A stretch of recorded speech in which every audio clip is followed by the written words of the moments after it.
ਤੇ ਬਹੁਤ ਦੁਖੀ ਹੋ ਗਏ। ਸਾਨੂੰ ਰਾਤ ਦਿਨ ਚੈਨ ਨਹੀਂ ਆਉਂਦਾ। ਅਸੀਂ ਆਪਣੇ ਘਰਾਂ 'ਚ ਵੀ ਰੋਂਦੇ, ਇਹਨਾਂ ਵੱਲ ਵੀ ਵੇਖ ਵੇਖ ਰੋਂਦੇ ਆ।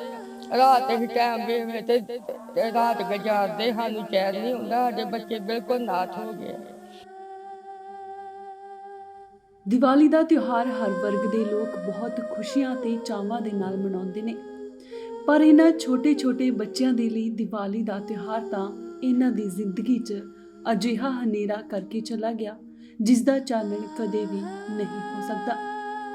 ਜ਼ਿਲ੍ਹਾ ਗੁਰਦਾਸਪੁਰ ਦੇ ਪਿੰਡ ਰਾਮ ਦੀਵਾਲੀ ਦੇ ਛੋਟੇ-ਛੋਟੇ ਇਹ 4 ਬੱਚੇ ਜੋ ਤੁਸੀਂ ਆਪਣੀ ਸਕਰੀਨ ਤੇ ਦੇਖ ਰਹੇ ਹੋ, ਇਹਨਾਂ ਦੇ ਸਿਰ ਉੱਤੇ ਇਹਨਾਂ ਦੇ ਮਾਂ-ਬਾਪ ਦਾ ਸਾਇਆ ਉੱਠ ਚੁੱਕਾ ਹੈ। 2 ਮਹੀਨੇ ਪਹਿਲਾਂ ਮਾਂ ਨੂੰ ਘਰ ਵਿੱਚ ਕਰੰਟ ਲੱਗ ਜਾਂਦਾ ਹੈ ਅਤੇ ਉਸ ਦੀ ਮੌਤ ਹੋ ਜਾਂਦੀ ਹੈ। ਅਜੇ ਉਸ ਦੇ ਵਿਛੋੜੇ ਦੇ ਜ਼ਖਮ ਭਰੇ ਹੀ ਨਹੀਂ ਸੀ ਤਾਂ ਬਾਪ ਵੀ ਇਹਨਾਂ 3 ਧੀਆਂ ਅਤੇ 2 ਸਾਲ ਦੇ ਲੜਕੇ ਨੂੰ ਛੱਡ ਕੇ ਚਲਾ ਜਾਂਦਾ ਹੈ। ਇਹਨਾਂ ਬੱਚਿਆਂ ਕੋਲ ਨਾ ਤਾਂ ਕੋਈ ਚੰਗਾ ਘਰ ਹੈ ਜਿਸ ਵਿੱਚ ਇਹ ਰਹਿ ਸਕਣ। ਜੇਕਰ ਰਿਸ਼ਤੇਦਾਰਾਂ ਦੀ ਗੱਲ ਕੀਤੀ ਜਾਵੇ ਤਾਂ ਉਹ ਵੀ ਇੰਨੇ ਜੋਗੇ ਨਹੀਂ ਨੇ ਕਿ ਉਹ ਬੱਚਿਆਂ ਦੀ ਪਰਵਰਿਸ਼ ਕਰ ਸਕਣ।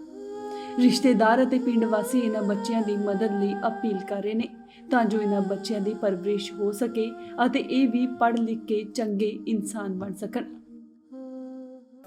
ਸਹੀ ਬਹੁਤ ਮਾੜੀ ਗੱਲ ਹੋਈ ਹੈ। ਕੀ ਕਰ ਸਕਦੇ ਹੋ, ਕੁਝ ਇਤਨਾ ਕੋ ਵਾਹ ਨਹੀਂ ਗਈ। ਜੋ ਉਹਨੂੰ ਚੰਗਾ ਲੱਗਦਾ ਉਹ ਹੀ ਹੁੰਦਾ।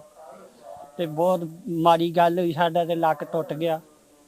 ਛੋਟਾ ਭਰਾ ਸੀਗਾ, ਭਰਾਵਾਂ ਵਰਗਾ, ਤੇ ਘਰ ਦੀ ਪਹਿਲਾਂ ਇਦਾਂ ਬੱਤੀ ਲੱਗ ਕੇ ਇਦਾਂ ਹੋ ਗਈ, ਮੌਤ ਹੋ ਗਈ।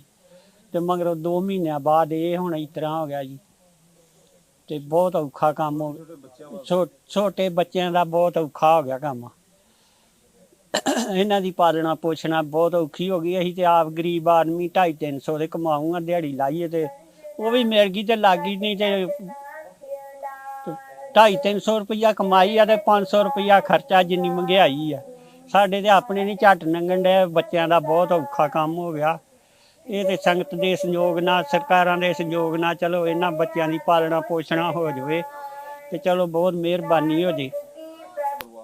ਇਹ ਪਰਿਵਾਰ ਦੇ ਨਾਲ ਵੀਰ ਜੀ ਇੱਦਾਂ ਹੋਈ ਆ ਵੀ ਪਹਿਲਾਂ ਇਹਦੀ ਬੱਚਿਆਂ ਦੀ ਮੰਮੀ ਸੀ ਤੇ ਸਾਡੇ ਤੋਂ ਸਾਰਿਆਂ ਤੋਂ ਛੋਟੀ ਸੀ ਤੇ ਹੈ ਵੀ ਹੌਲੀ ਜੀ ਸੀ ਤੇ ਬਾਹਰ ਜ਼ਿਮੀਂਦਾਰ ਦਾ ਕੰਮ ਕੀਤਾ ਸੀ ਤੇ ਉਹ ਕੰਮ ਕਰਕੇ ਆਈ। ਰੋਟੀ ਨਹੀਂ ਖਾਧੀ ਤੇ ਸਵੇਰ ਦੇ ਟਾਈਮ ਦਾ 7 ਦਾ ਟਾਈਮ ਸੀ ਤੇ ਪੱਖਾ ਲਾਉਣ ਲੱਗੀ ਤੇ ਬੱਚੇ ਜਿਹੜੇ ਬਾਹਰ ਗਏ ਸੀ ਤੇ ਛੋਟਾ ਬਾਲਕ ਜਿਹੜਾ 2 ਸਾਲਾਂ ਦਾ ਉਹ ਮੰਜੀ ਤੇ ਬਾਹਰ ਦਿੱਤਾ ਬੈੱਡ ਤੇ ਆ ਪੱਖਾ ਲਾਉਣ ਜਾ ਪਈ ਤੇ ਪੱਖੇ ਦੇ ਵਿੱਚੋਂ ਉਹਨੂੰ ਕਰੰਟ ਪਿਆ ਤੇ ਪੱਖਾ ਉੱਤੇ ਡਿੱਗ ਪਿਆ ਤੇ ਉਂਗਲਾਂ ਜਿਹੜੀਆਂ ਉਹਦੀਆਂ ਵੱਢੀਆਂ ਗਈਆਂ ਸੀ। ਬੱਤੀ ਉਹਨੂੰ ਬਹੁਤ ਜ਼ਿਆਦਾ ਪਈ, ਕਰੰਟ ਪਿਆ।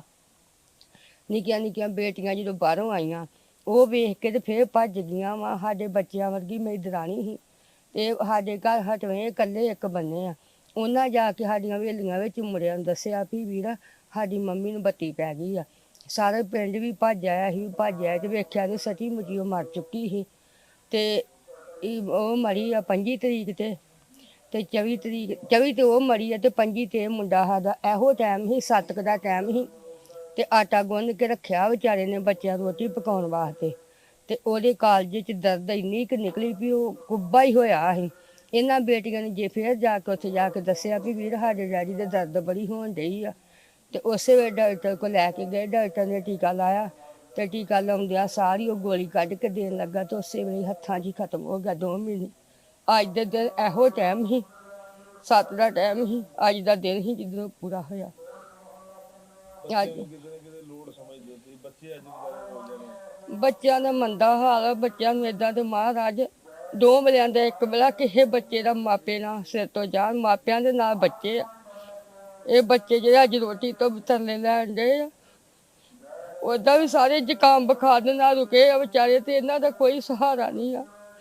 ਅਸੀਂ ਤੇ ਬਹੁਤ ਦੁਖੀ ਹੋ ਗਏ। ਸਾਨੂੰ ਰਾਤ ਦਿਨ ਚੈਨ ਨਹੀਂ ਆਉਂਦਾ। ਅਸੀਂ ਆਪਣੇ ਘਰਾਂ 'ਚ ਵੀ ਰੋਂਦੇ, ਇਹਨਾਂ ਵੱਲ ਵੀ ਵੇਖ ਵੇਖ ਰੋਂਦੇ ਆ।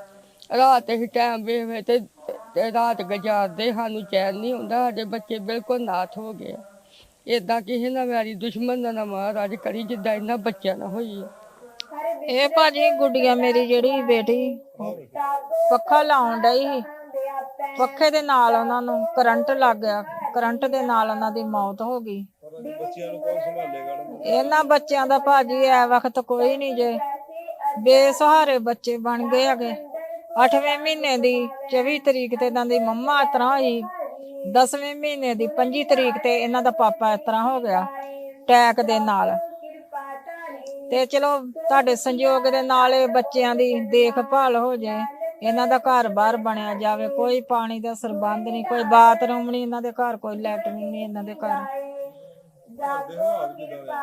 ਹਾਲਾਤ ਬਹੁਤ ਮਾੜੇ ਜੇ ਭਾਜੀ, ਕੋਈ ਇਹਨਾਂ ਦਾ ਖਾਣਾ ਦਾਣਾ ਨਹੀਂ, ਕੋਈ ਰੋਟੀ ਪਾਣੀ ਨਹੀਂ। ਇਹਦੀਆਂ ਚਾਚੀਆਂ ਤਾਈਆਂ ਡੀਆਂ ਰੋਟੀ ਪਾਣੀ ਪਕਾ ਕੇ ਮਾੜਾ ਚੰਗਾ ਭੇਜਣ, ਉਹ ਵੀ ਵਿਚਾਰੇ ਗਰੀਬ ਬੰਦੇ, ਉਹ ਵੀ ਕੀ ਕਰ ਸਕਦੇ ਆ। 300-400 ਦੀ ਦਿਹਾੜੀ ਆ, ਘਰ ਦੇ ਵੀ ਖਰਚੇ ਤੁਹਾਨੂੰ ਪਤਾ ਹੀ ਆ ਕਿੰਨੇ ਆ। ਮੈਂ ਭਾਜੀ ਹੁਣ ਵੇਖੋ, ਮੈਂ ਤੇ ਆਪਣਾ ਨਹੀਂ ਕਿਸੇ ਸਰਦਾ, ਮੈਂ ਤੇ ਆਪ ਧੱਕੇ ਧੋੜੇ ਖਾਂਦੀ ਫਿਰਨੀ ਆ। ਗੁਰਦਾਸਪੁਰ ਤੋਂ ਜਤਿੰਦਰ ਕੁੰਦਲ, ਇੰਡੋਸ ਟੀਵੀ, ਆਸਟ੍ਰੇਲੀਆ।